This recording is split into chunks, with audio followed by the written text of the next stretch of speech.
Maris Racal, naging matapang na. Suporta ng fans patuloy pa rin. Punta ba kayo sa Incognito? Kami rin, super! Mag-enjoy lang tayo tonight.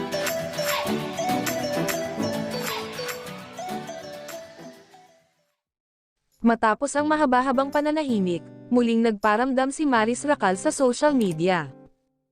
May mga natuwa pero meron ding nambash sa magka-love team na sina Maris Racal at Anthony Jennings nang muli silang lumantad na magkasama sa publiko.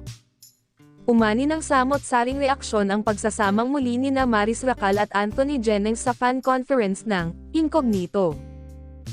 Halos isang buwan matapos pumutok ang intriga at kontrobersya ng screenshots ni Jam Villanueva, lumabas na rin sa publiko nang magkasama sina Maris at katambal na si Anthony Jennings at sumama sa fan conference ng kanilang upcoming action series na Incognito, na mapapanood na sa primetime bida ng ABS-CBN at Netflix.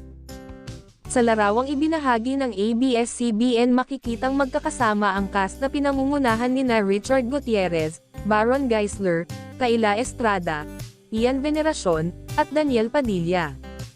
Makikita namang magkatabi pa sina Maris at Anthony sa larawan. Ito ang unang beses na nazilayang magkasama ang dalawa matapos ang media conference ng Incognito, at lumabas na nga ang isyong pinakawalan ng ex-girlfriend ni Anthony.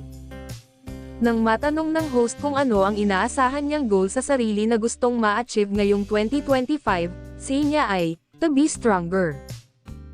Komento pa ng mga netizen, wala raw silang pakialam sa personal issues ng Mathan, pero batay kasi sa ipinalabas na trailer ay kabang-abang ang performance nila, lalo na ni Maris na first time sumabak sa action scenes. Ngayon, tila unti-unti nang bumabangon si Maris mula sa intriga, dala ang suporta ng kanyang fans at ang pagkakataong maipakita ang kanyang talento.